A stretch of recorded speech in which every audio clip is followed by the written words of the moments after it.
Kāpēc māja vispār jānodod eksploatācijā? Tā taču ir pabeigta. Jūsu mājā ir viss nepieciešamais mierīgai ikdienas dzīvei, taču kādu dienu jūs saņemat lielu nekustamā īpašuma nodokļu rēķinu un esat nepatīkami pārsteigts. Kāpēc? Par ko jāmaksā? Palielināts nodoklis piemērots tāpēc, ka jūsu māja nav nodota eksploatācijā un jums ir beidzies potļaujas derīguma termiņš. Sakārtojot īpašuma dokumentus, pirmkārt, jums nebūs jāuztraucās par sodiem, otrkārt, celsies jūsu īpašuma vērtība, treškārt, būs vieglāk pārdot vai pārrakstīt īpašumu, ceturtkārt, nebūs sarežģījumu darījumos ar banku, piektkārt, uzlabosies miega kvalitāte un tas ir pats galvenais. Bet tas nav viss, draugi. Lai uzzinātu vairāk, piesakies konsultācijai.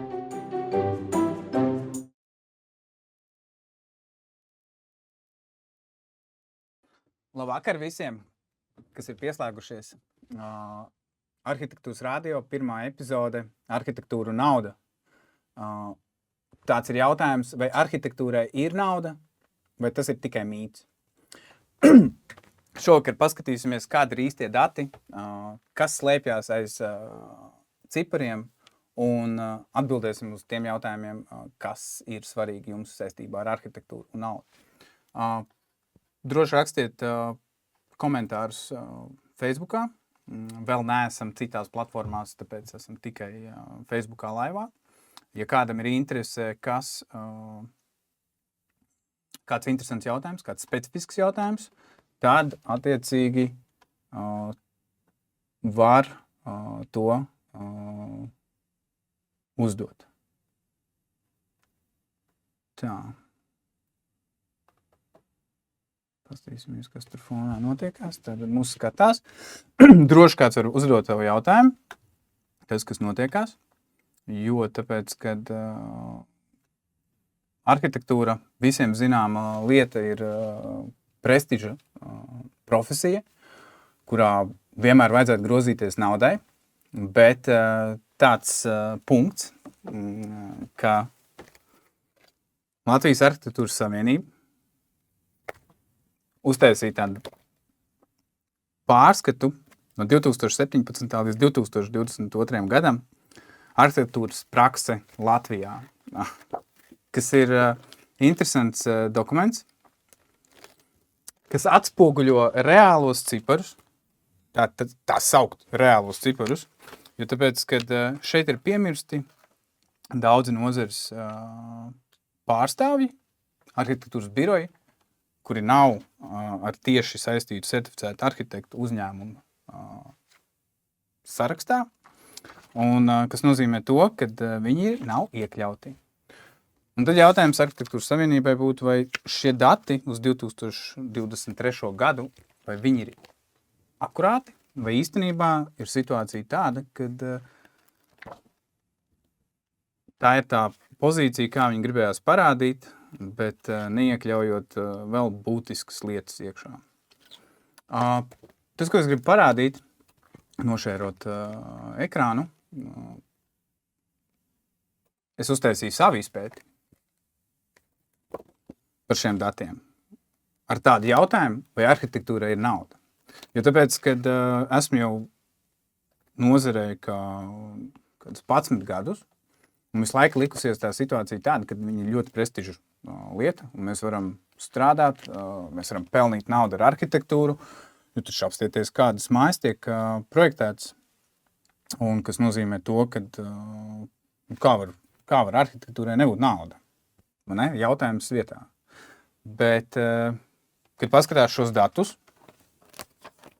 tad dati rāda kaut ko citu. Un es sagatavoju tādu lietu, un fonā ir tāfele, lai parādītu to skaitļos. Tas būtu daudz vienkāršāk, lai saprastu. Uz 2020. gadu arhitektūrai bija tikai 83 miljonu apgrozījums. Kopā uz visu nozari. Ko tas nozīmē? Tas nozīmē to, ka uz vienu projektēšanas biroju, kas ir šajos datos iekšā, Latvijas arhitektūras savienības datos, kad uz vienu biroju ir tikai 78,000. Tur var uzdot sev jautājumu, vai arhitektūra ir nauda. Uz 2021. gadu valsts ieņēmuma dienestā bija 1080 nodarbinātie arhitekti. Nu, vai vismaz tādas kvalifikācijas. Tajā pašā gadā bija 772 certificēti arhitekti. Un nozarē studē tajā gadā 380. Ko tas nozīmē? Jūs paņemsiet un padalīsiet šos skaitļus, tad būs diezgan dramatiski. Jo tāpēc, kad tā situācija ir tāda, kad 78,000 uz projektēšanas biroju ir gaužām smieklīgi. Bet, protams, tas ir vidējais. Tas, ko paši viņi dala, Arhitektūras savienība savā pārskatā uz šo laiku virs miljona apgrozījumu ir tikai 5 biroji. 5 biroji. Sārma Norde, Arhis, Nams, Marka arhitekti un Didriksons arhitekti. Diezgan prestiži, forši saņēmuši balvas, daudz ļoti labus darbus izdarījuši un pievienotā vērtība arhitektūrā. Bet, kas ir pārsteidzoši, pēc tam jau ir kritēriji pilnīgi citi, no 500,000 līdz 1 miljonam. Ko tas nozīmē? Tas nozīmē to, ka 10 biroji knapi pārsit tikai 500,000 slieksni. Un tad jau ir nākamā kritērija sadaļa 200,000 līdz 500,000, kuri ir līdz 47, kas nozīmē aptuveni 30 biroji, kas ir tajā kategorijā. Un jebkuram arhitektūras birojam ir zināms, ka ja šādā te kritērijā tu esi, tad ir labs jautājums, kas tad ir nākamajā. Nākamais kritērijs ir 100,000 līdz 200,000, kur ir vēl 40-50 birojiem. Ko tas nozīmē? Tas nozīmē to, ka arhitektūrai nav naudas. Ja ir birojs tāds ar tādu rādītāju, tad viennozīmīgi arhitektūrai nav naudas. Kāpēc es tā saku? Tāpēc, kad es tagad nošērušu ekrānu, kuras es taisīju pats savu aprēķinu ar publiskajiem datiem. Un, lai redzētu šo lietu, es ceru, ka jūs labi redzat ekrānu, tie ir cipari. Šie ir brīvi pieejami cipari no Lursoft. Jebkurš var iet, pārbaudīt, kāda ir esošā situācija. Tikai es atļāvos ielikt iekšā kompānijas tās, kuras ir piemirstas ielikt šajā sarakstā. Un kas būtiski maina visus rādītājus, vai arhitektūras biroji, vai tomēr biroji, kas nav īsti arhitektūras biroji, ir tajā kategorijā, kā stāsta. Jo tāpēc, ka tad būtu gaužām savādāk šis rādītājs, kas ir top līderi un kas vispār ir desmitnieks, top 20, top 30, top 50. Bet nav pat tik tālu jāiet. Bērīgā lieta ir tāda, ka noiejot jau pie 50. un tālāk vietas, var redzēt, ka arhitektūras birojiem naudas pietrūkst. Un to parāda gan publiskie dati, kad tendence iet uz leju, un tas, kad konkrēti pasūtījumu apjoms mazinās. Un pasūtījumu apjoms mazinās ne jau tikai arhitektūrā un būvniecībā, tas mazinās pilnīgi visā nozarē. Un šeit ir būtiska lieta, kad, ja skatās uz arhitektūras rādītājiem, tad ir tāda lieta, ka ir pa daudz sadrumstalots. Es saprastu, šajā te pārskatā ir 300 kompānijas, un 150 no tām kompānijām apgrozījums ir mazāk par 50,000. Kas nozīmē, ka pat neiznes kritiku pēc vidēja apgrozījuma, ko stāsta Latvijas Arhitektūras Savienība. Jautājums, vai tas ir arhitektūras birojs, vai tā ir butaforija? Un tad šis jautājums noteikti būtu labi zināt, ko jūs domājat paši par šo, un vai tādas projektēšanas birojus būtu vērts tā kā turēt, un rakstīt iekšā šādā te Protams, tas izklausās ļoti dramatiski un ir kā tādā situācijā darīt, bet ar šo pārēdi es gribēju uzdot jautājumu, kas tad sagaida, un nesen publicēju tādu attēlu, kas notiksies ar tavu biroju, kā arhitektu biroju? Kā viņš tālāk paliksies? Vai arhitekti par to aizdomājās? Vai neaizdomājās? Un kāpēc, ja neaizdomājās, kāpēc neaizdomājās? Jo tāpēc, kad rādītāji ir dramatiski. Un, ja mēs gribam kaut ko tālāk izdarīt, es domāju, ka ir kaut kas būtiski jāmaina. Jautājums ir, ko varētu mainīt? Vai tiešām vajadzīgi tik daudz mazi sīki biroji, kuri sadrumstalo tirgu precīzāk?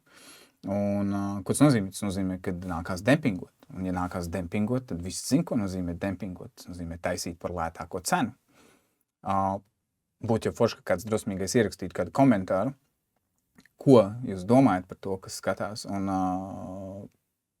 kāds ir jūsu viedoklis? Kāpēc ir tik daudz šo sadrumstaloto biroju? Bet tiešām katrs vēlās būt ļoti neatkarīgs un tādā veidā pierādīt savu spēju, vai ir iespēja vienkārši to, ka nemāk strādāt komandā. Tā kā te rodās ļoti daudz jautājumu. Un man liekas, ka šī lieta ir aizmirsta pajautāt. Un Arhitektu savienībai vai nu baidās to jautāt, bet tas ir tikai mans viedoklis. Atcerieties, tas nav pārbaudīts, tās ir manas personīgās domas par to, ka Arhitektūras savienībai ir bail pajautāt šādu jautājumu. Un vēl ir bail noteikt kaut kādas stingrākas prasības par dempingošanu, kas nozīmē to, ka šādi biroji nemaz nedrīkstētu piedalīties kā komersanti, jo ar šādām cenām, vai kas ir zem tirgus, ir vienīgi piedalīties tikai tad, ja tu kaut ko nedari tā, kā vajag. Tāpēc, jā, ja personīgās domas par šo tēmu, tad Latvijas Arhitektūras savienībai būtu bijis sen vajadzīgs mainīt noteikumus. Nevis domāt par to, kurš ir vainīgs un kāpēc šajā pašā bukletā tiek minēts, kad piedalās tikai viens tās pašas kompānijas, kad konkursos nepiedalās jaunās kompānijas vai kaut kādi citi projektēšanas biroji. Bet vai ar šādiem rādītājiem viņas vispār var piedalīties? Kompānija, kas apgroza 50,000 gadā, kādā veidā viņi var piedalīties konkursā. Tas nozīmē nodarboties ar labdarību tīrāko. Un, kur izsākās dempingošana, pie kā klienti, kurš neizprot vērtību, vai pie arhitekta, kurš pats baidās nosaukt patieso cenu.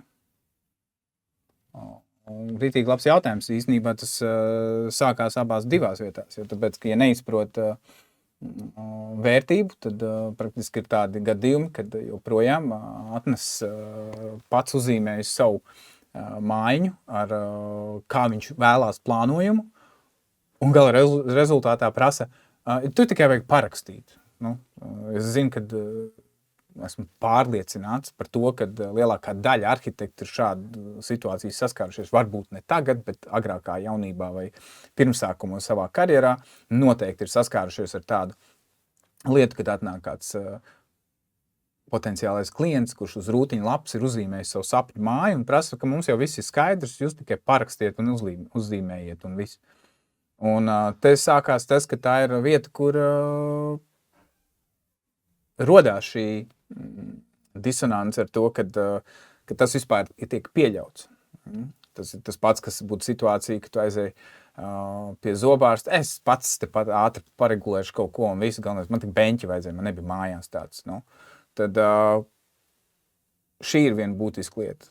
Otra lieta ir, kas attiecās pie arhitekta, kurš baidās nosaukt patieso cenu. Nē, es drīzāk baidās, ka viņi nedabūs projektu. Un ja viņi nedabūs projektu, tad, tad nebūs darbs, un tad būs švaks apgrozījums. Un ja būs švaks apgrozījums, tad te rodās tā situācija, kur tu arī paliki bez darba, bet es domāju, ka, ja to jautājumu paņem dziļāk, tad mums arhitekti baidās nosaukt cenu. Viņi baidās, kad var gadīties tādas lieta, kad vienkārši nebūs vispār darbs, kas īstenībā ir paradoks, kur šajā gadījumā, ja tieši visi arhitekti nostātos pozīcijā, ka mūsu darbs maksā un mēs gribam par to saņemt naudu, un te ir tāme, un šeit ir nepieciešamie izdevumi, šeit ir nepieciešamā lieta, un šeit ir mans honorārs, tad nozara varētu jau potenciāli mainīties, bet es domāju, ka lielākā daļa bailes dara to. Vēl vienu milzīgu būtisku ietekmi ir noteikti tam, kad agrāk pirms neatkarīgās Latvijas mums visiem bija jāstrādā vienotā sistēmā, kur bija pilsētu projekts, komunāla projekts, kur lielākā daļa arhitekti kopā arī strādāja. Un tad, kad beidzot 90. gados bija iespēja atvērt savus birojus, tad praktiski katrs rāvās uz savu pusi palikt neatkarīgam. Tad to mēs arī redzam šajā te tabulā, kas parādīšu vēlreiz, lai saprastu, jo liela daļa no šiem birojiem ir jau no tiem pašiem 90. gadiem, bet te rodās tas jautājums, kas tālāk notiksies. Jo mēs varam redzēt daudz labus birojus, no kuriem varētu ņemt pat priekšzīmi arhitektūrā, paraugi, nonāk pie tā, ka viņi praktiski izbeidzās. Un tāpat kā kaut vai Gaismas pils arhitekti, kuriem ir liela pieredze un viņi ir strādājuši pie tik nozīmīga projekta, šī biroja mantojums vairs nebūs paņemams tālāk. Tātad es domāju, ka, ja skatās to situāciju dziļāk, tad ir vēl grūtāk tai nozarei, jo viņi pat nav īsti mantojami dotajā brīdī Latvijā, man liekas. Bet varbūt es kļūdos. Es gribētu dzirdēt kādu piemēru, kurš zina, kad viņa mantojums tiks nodots tālāk un ar to arī padalītos. Bet šajā ziņā, kas attiecās uz arhitektūru un naudu, man liekas, ka joprojām arhitektūrai ir jāatrod, kur to naudu dabūt. Bet, ja pēc visiem datiem, kas ir pieejami publiskajā telpā un visur citur, ir gaužām bēdīgi, ka pat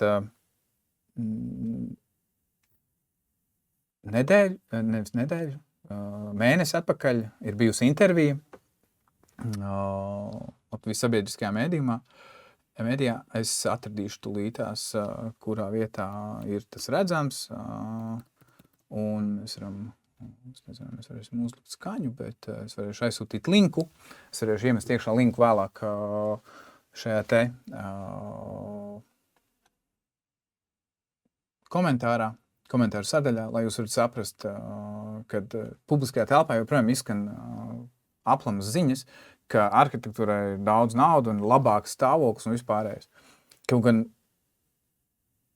fakti un reālie cipari vispār par to nerāda. Un tad jautājums, kāpēc šādi tiek darīts, un vai tiešām nav tā, ka tā nozara vienkārši ir iedzīta stūrī, ka viņi pat vairs nevar pateikt īsto lietu.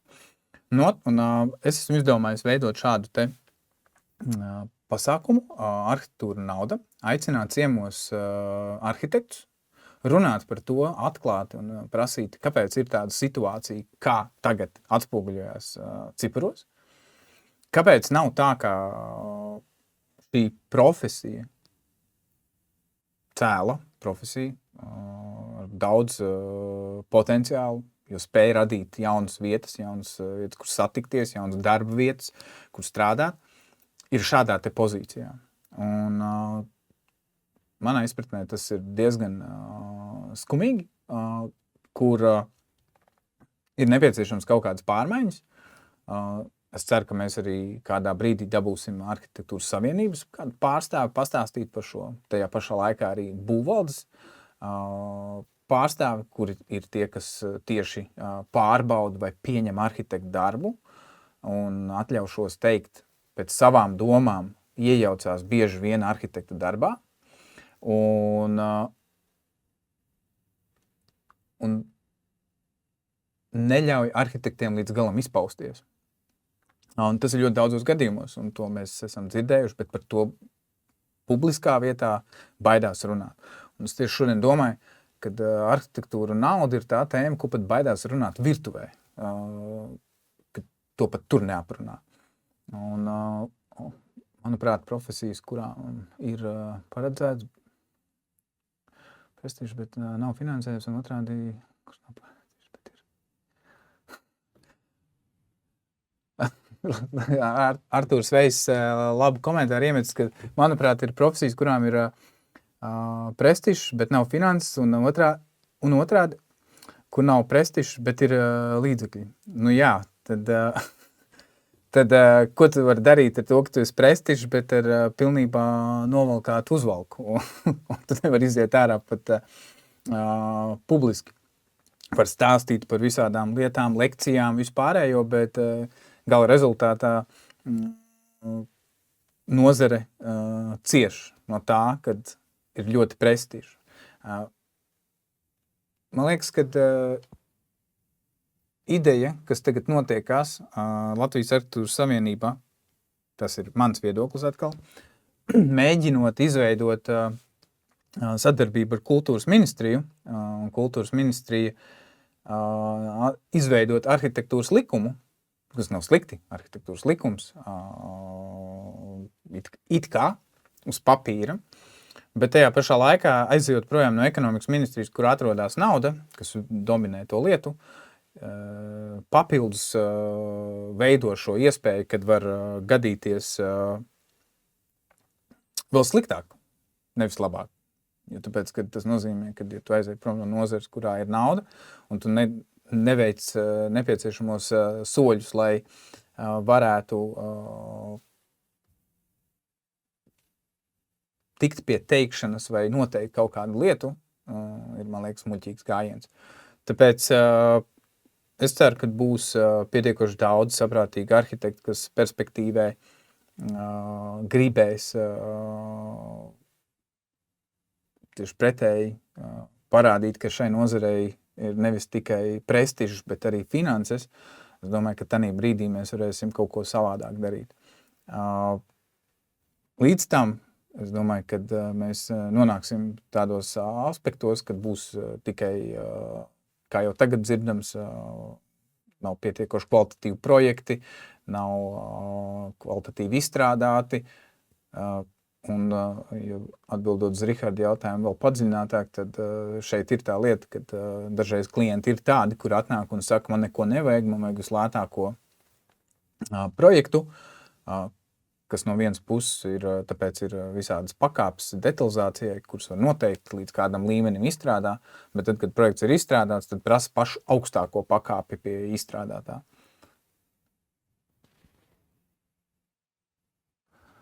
Vai gadījumā nozarē nav profesionāļu pārprodukcija?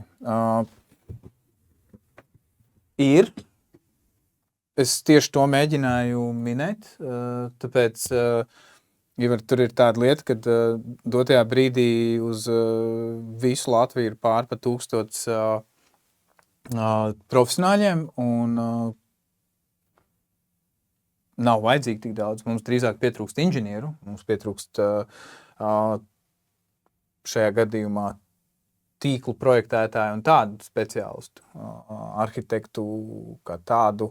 Dotajā brīdī pat pēc datiem ir pārpilnība. Vienīgā problēma ir tāda, ka daļa no viņiem ir jau norietā, teiksim tā, kad viņi vairs drīz neprojektēs. Un to pierāda man dati. Es tos datus publiskošu, un viņi būs pieejami. Tāpēc, kas attiecās uz šādu jautājumu, noteikti Un cik gada absolvē, tad zinu, ka pagājušajā gadā maģistros bija 26 laikam maģistri. Un vēl ir cits skolas, kurās izlaiž tehniķus. Tā kā viennozīmīgi pa daudz uz papīra. Bet tur sākās otra problēma, kad lielākā daļa no šiem izlaistajiem speciālistiem ir speciālisti tikai uz papīra. Tāpēc, ka viņiem trūkst pieredzes, un tā ir cita tēma, tā ir kvalitāte. Bet tas, kas šeit svarīgs ņemt vērā, kad tā sadrumstalotība ir ne tik daudz tenīs pārprodukcija. Pārprodukcija ir tanī lietā, kad ir tik daudz, un tad viņi vēl ir sadrumstalojušies. Kad ir pilns ar veselu kaudzi jauniem arhitektūras birojiem, kā jau es minēju, pārpa 150 projektēšanas biroju, kuri apgroza zem 50,000. Lai kurš saprastu, ar 50,000 uzturēt projektēšanas biroju, tas nav iespējams. Ja ir, viņam vajadzētu vadīt meistarklases. Tas būtu ļoti interesanti redzēt, kā to var izdarīt un kā var kvalitatīvu arhitektūras darbu izdarīt, jo jebkurš profesionāls zina, tev ir jāiegulda mācībās, tev ir jāiegulda sevis pilnveidošanā, un tu nevari vienkārši taisot kaut kādus privātmāju projektus vai ļoti vienkāršus projektus attīstīt savu talantu. Tāpēc tā lieta ir noteikti vērā ņemama, un es domāju, ka šeit pēc Arhitektu savienības pēdējām visām publikācijām un darbībām tiek darīts no otra gala. Netiek risināts jautājums. Ir kvantitāte, bet nav kvalitāte. Tā arī var to atbildēt. Ir kvantitāte, bet nav kvalitāte. Tas ir attiecībā uz cilvēkiem. Es pieņemu, ka tas bija domāts tādi. Un tas, te ir tā problēma, kad ja ļauj katram būt savam neatkarīgam birojam uzreiz, iznākot ārā bez pietiekošas kvalifikācijas, tad arī uz mani jautājumu, kam paliksies tavs projektēšanas birojs, visticamāk atbildi būs nevienam, jo tāpēc, ka nebūs iemācīts nekādas vērtības vai principi, kā vispār kas attīstās. Un te ir tā lieta, kad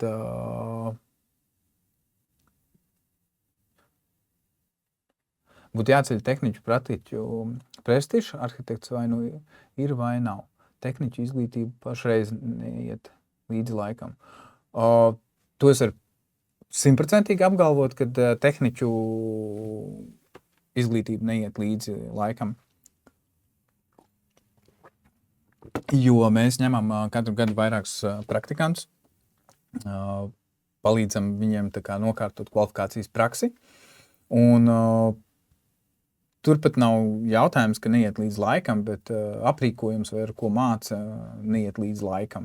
Un viena no bēdīgajām lietām, kas ir notikusies, tā ir izglītības ministrijas noteikti kaut kāda maina pēc manām domām. Kas ir tas, kad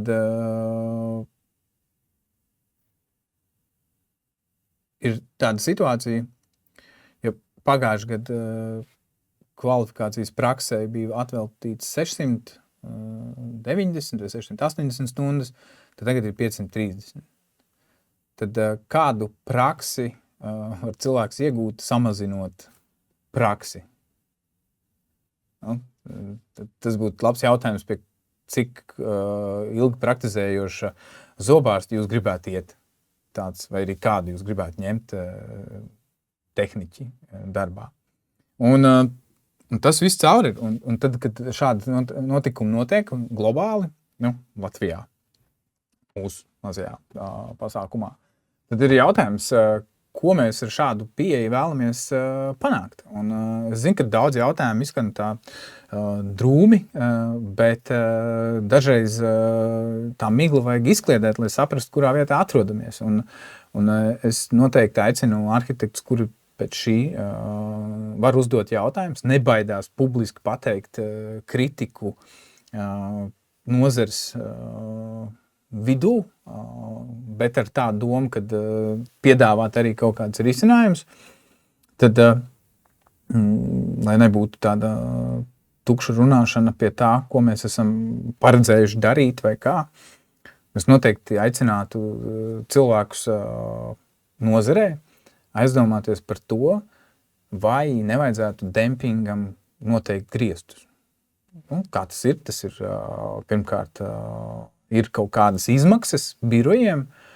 To noteikti inženieri zina. Inženieriem tas ir vēl sāpīgāks jautājums nekā arhitektiem, kad ir nepieciešams programmas, aprēķina programmas, lai sarēķinātu visas konstrukcijas un tā, kad, lai nevarētu dempingot, ka tas nozīmē, ka uz vienu biroju, uz vienu darba vietu, ko var redzēt, ir nepieciešams konkrēti iegādāties nepieciešamās licences un aprīkojumu, lai vispār varētu darboties.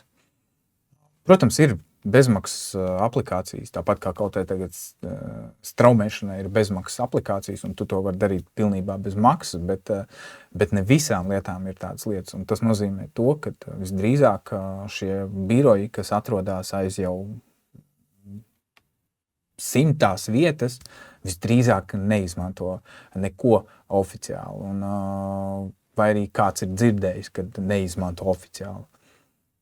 Tas ir mans viedoklis. Es nevaru nevienam iebakstīt ne ar pirkstu, ne pateikt, neko. Tas ir loģiski, kad var izdomāt visādus variantus, bet jautājums ir, vai tas ir konkurencei labvēlīgs lauks, vai tas ir reāli visu to nozari vienkārši degradē. Un es ticu, ka kāds vēl ir saņēmis interesantas ziņas, jo es dzirdēju jau no vairākiem, kad saņem šādu interesantu ziņu, aicinājumu parakstīt vienkārši arhitektūras projektus, pa lielu pat neiedziļinoties, jo uzrakstīta summa, cik saņems un tā tālāk. Un tas ir šodien praktiski. Šodien vakar, bet kad izsūta šādas ziņas un aicina arhitektus, certificēts arhitektiem izsūta ziņu, nevēlās parakstīt projektus. Ja? Un es nešaubos, ka kāds piekritīs. Jo tāpēc, kad tā ir situācija, kurā viņi iespējams ir iespiesti vai viņi nemāk noteikt ciparu, un tad viņi vienkārši strādā šādā te veidā un gala rezultātā degradē visu nozari. Pēc manām domām šādiem birojiem vajadzētu atņemt uzreiz komersantu un nosēdināt uz soliņu un ļaut padomāt, ko tu dari nozarei. Ja tu dari tādas lietas nozarei, tad varbūt tev nevajag būt arī nozarei. Varbūt tu esi uzņēmējs un tu tirgojies ar lietām, tad var iet citā nozarei to pašu darīt. Tāpēc, ja kādam ir jautājums, ko vēl var darīt, vai kādam ir ideja, varbūt pilnīgi absurda ideja, atgriezties atpakaļ pirms padomju laikam un apvienoties atkal kombainos milzīgos, tad ticiet man, tas pa lielam nenotiksies, bet ir citas lietas, kas manā izpratnē un ko mēs paši tagad veidojam. Mēs veidojam noteikti izmēru biroju, mēs mēģinām sadarboties, lai mēs varētu noklāt lielākus projektus. Un tas ir tas, kur praktiski mēs netieši tā arī darām. Mēs apvienojamies atpakaļ. Ja tāpēc, ka ar konkrēto kapacitāti mēs nevaram izpildīt kādu projektu, bet ja mēs apvienojamies lielākā darba darītāju lokā, mēs varam šo darbu izdarīt. Un es domāju, ka tas ir tikai laika jautājums, līdz tas varētu pats pa sevi notikties. Bet vai mums ir jāgaida tik ilgi, vai arī Arhitektūras savienība varētu arī par šo jautājumu runāt, jo, ja paskatās ekrānā, Ko vispār publicē Latvijas arhitektūras savienība, ir tāda lieta, nekas nav par to, kāda ir situācija. Ir forši par balvām, ir forši par to, kas tiek izdarīts, kas tiek uztaisīts, kā mēs visi kaut ko attīstīsimies un darīsim, un tā tālāk, un tā tālāk, un tā tālāk. Bet kur ir par faktisko situāciju? Man liekas, ka par to vajadzētu pirmkārt vairāk runāt. Un, ja jau par to vairāk runātu, tad es domāju, ka te nozarei nāktos sevi sakārtot. Un mums nāk studenti, gan ir bijuši RTU studenti, ir Rīgas būvniecības koledžas, kas mums vēl bijuši tehnikumi un no visām pusēm. Mēs pat esam ņēmuši Latvijas Mākslas akadēmijas cilvēkus, kur ir pat kvalificēti nereti darīt savu darbu. Un gala rezultātā mēs saprotam, ka nevienam nekad nav stāstījis par to, kāda ir šī nozara. Un varbūt kaut kādos atsevišķos semināros kāds kaut ko pastāsta, kad šī nozara ir tādā stāvoklī, bet neviens nepastāsta par to, ka ir tā, un varbūt kopīgi to varētu atrisināt, bet labāk par to nerunāt. Neērti jautājumi, protams, nevienam nepatīk, un es ceru, ka uz nākamo epizodi būs mums klāt arī kāds arhitekts, varbūt kāds būvvaldes pārstāvis, un varbūt pat kāds ekonomikas ministrijas pārstāvis. Mums ir nācies satikties ar ministriem, runāt par to, kāda ir situācija, kāpēc mēs tādā vietā esam, kur mēs tagad esam. Un viena no atbildēm, kas man patikās, un arī nesen dzirdēju, kurā ekonomikas ministrs pasaka, ka lēmumu pieņemšanas problēma. Bet tās ir atkal tikai mans domas, ka arhitektūras savienībā baidās pieņemt lēmumu par lietām. Un tas, ko es aicinātu, ir nebaidīties pieņemt tos lēmumus un veidot striktākus nosacījumus šai lietai. Un arī tajā pašā laikā no birokrātiskā viedokļa, kas tagad notiekās un ar ko mēs saskaramies ļoti daudz, ja mums ir objektu nodošana eksploatācijā, kas ir tik dažādas situācijas veidojās starp dažādām būvvaldēm un Rīgas pilsētas attīstības departamentu. Tā disonance ir tik liela, ka praktiski arhitekts vairs nav pat arhitekts, bet arhitekts ir grāmatvedis, un arhitekts ir jurists, un arhitekts ir dokumentu šķirotājs un kārtotājs. Un pat arhīvists citos gadījumos, jo viņam jāiet meklēt arhīvā dokumenti, kas vispār tur notiekās. Un gala rezultātā tas noved pie tā, ka arhitekts pat nedara nemaz savu darbu. Un man liekas, ka tas ir nepareizi. Ja jums kādreiz ir nācies būt arhīvā un apskatīties vecos projektus, kā piemēram kādu jūgenstilu ēku, nereti viņas bija tikai uz 6 lapām. Viss projekts plus ģenerplāns bija kāds 6 lapas. Un arhitekts bija uzzīmējis vīzijas, fasādi, stāvu plānu, krāsu pasi, bet ar nevienmēr un konstruktīvos griezumus un kaut kādas specifiskās prasības, piemēram, kāpnēm vai kaut kādiem izbīdījumiem vai elementiem, un ar to pilnībā pietikās, un visi spēja to izdarīt. Dotajā brīdī citreiz ir tā, ka, ja tas būtu jāprintē joprojām ārā, sējumi vajadzētu vest ar smago mašīnu. Un te ir tā lieta, kad, man liekas, par to kvalitāti runājot,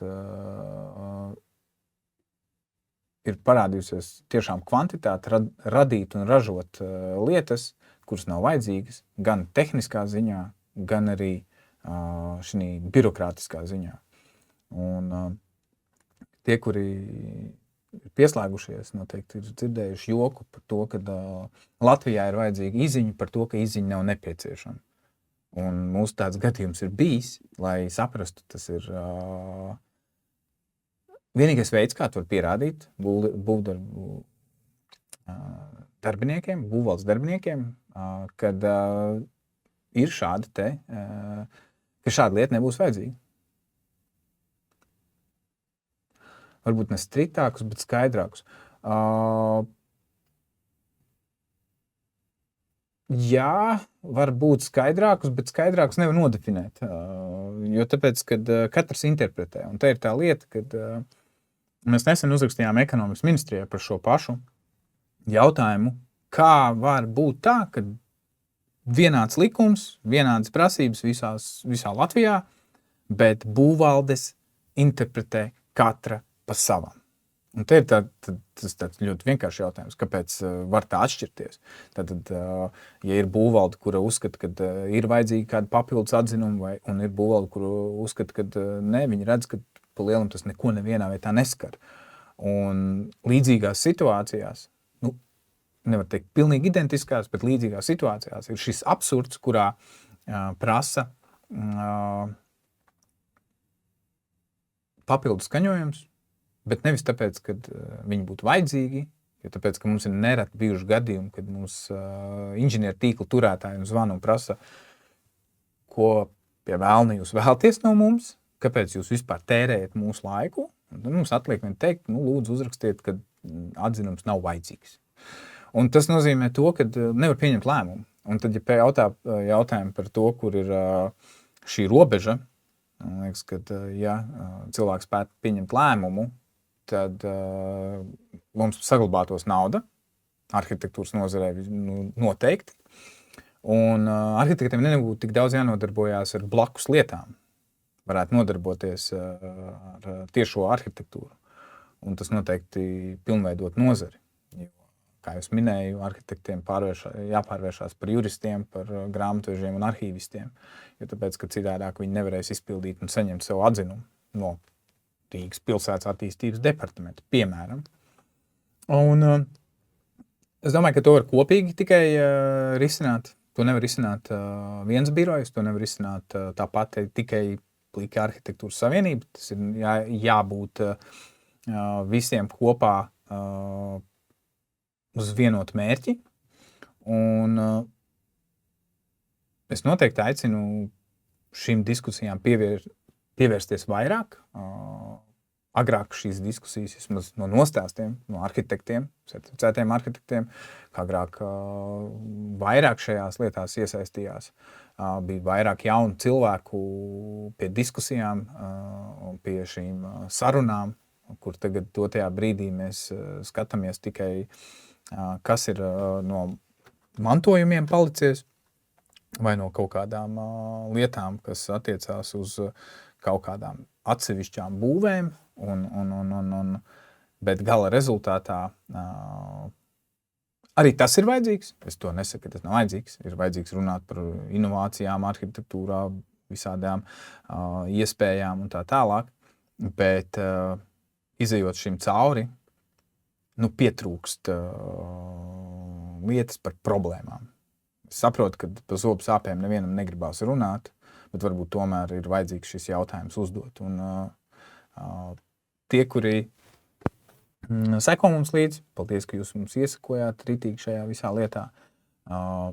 Es īsi, protams, izstāstīšu pēc tam, kas mūsu pusē ir jaunumi, un pastāstīšu, kas ir vērts izdarīt. Ja kādam ir vēl kāds jautājums, jo mēs tā arī 8 beigsim, noteikti tad, kad būs ilgāk diskusija, būs tad, kad būs kaut kādi jautājumi, jo tāpēc, ka arhitektūra nauda, mēs noteikti arī gribam sagaidīt kaut kādus komentārus, kas būtu vēl nepieciešams. Mēs šo materiālu ieliksim iekšā internetā, varēs apskatīties, varbūt kāds varbūt uzdos kādu jautājumu, kāds varbūt būs apvainojies, kāds varbūt būs aizskarts. Arī tas ir labi. Tas nozīmē, ka kādam liek padomāt par to. Un mans aicinājums ir varbūt šajā nozarē, man šī nozare ir svarīga, es gribu par to padomāt, es gribu zināt, ko viņā var darīt. Un ja padomā tie, kuri jau ir pensijas vecuma arhitekti, tad viņiem vairs nav tik ilgi jāstrādā šajā nozarē. Bet man vienaudži arhitekti, arī certificēti, varbūt certificēti arī citās valstīs. Jums vēl nozarē jāstrādā 30, 35 gadi, varbūt pat vairāk. Un tad jautājums, kādu jūs gribat redzēt šo vidi? Kas šajā vidē būtu jāmaina? Vai var atļauties pat dekādē mainīt tikai lietas? Vai tomēr ir vajadzīgs spēcīgāks instruments, kas pasaka, ka ir nepieciešams kaut kāds pārmaiņas? Jo šādi te, es domāju, ka var ilgi palikt. Un tāpēc tulītās. Viena lieta jau, kas tagad tikko notikās, es varu nošērot.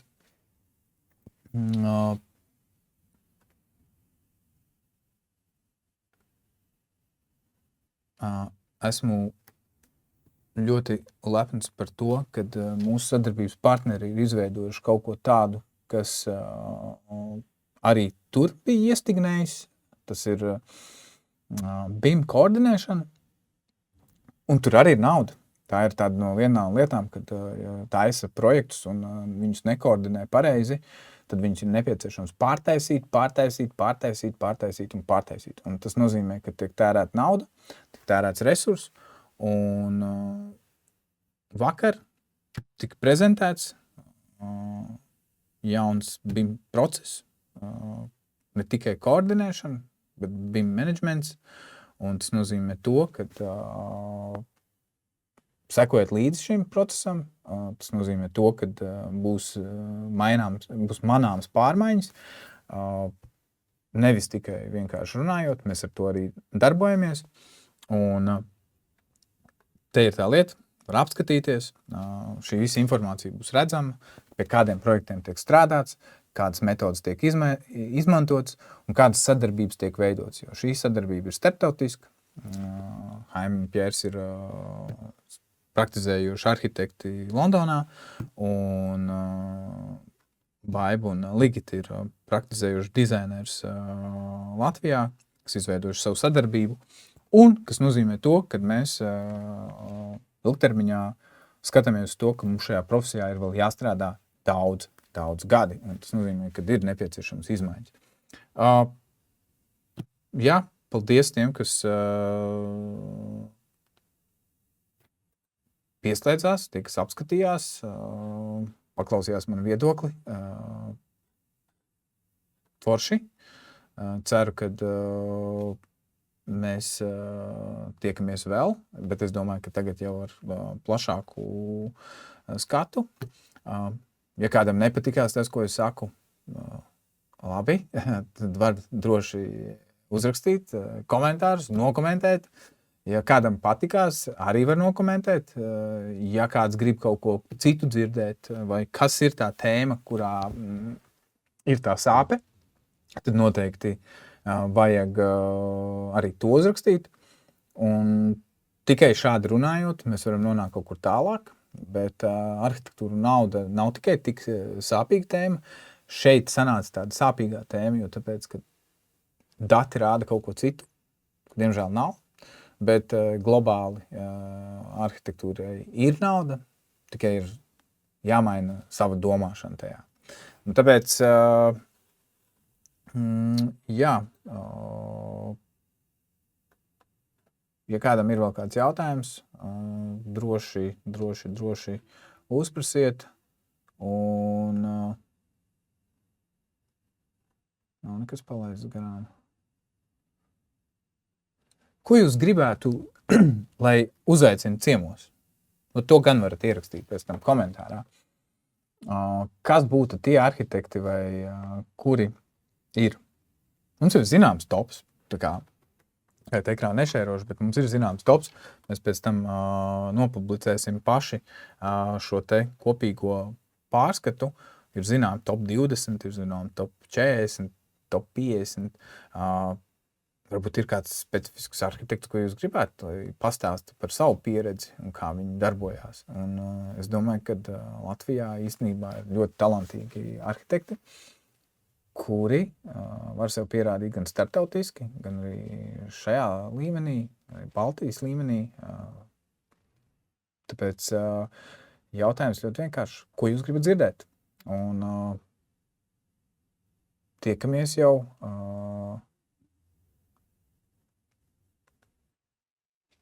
Paldies, ka paceļ aktuāls jautājums. Ar cieņu tevi ieraksts. Arhitekts, paldies tevi.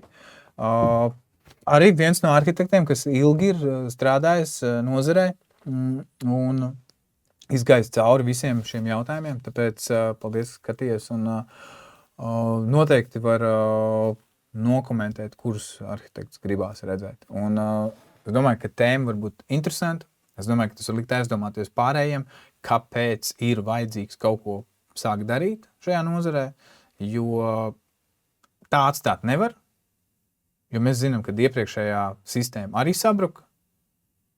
Kas liek domāt, ka šī sistēma nesabruks? Dati rāda savējo. Tāpēc paldies jums, lai jums jauks vakars, un ar jums bija kopā Normunds Žieds. Sekojiet līdzi, ko mēs darām, un rakstiet komentāros, ko jūs gribētu redzēt ciemos. Čau!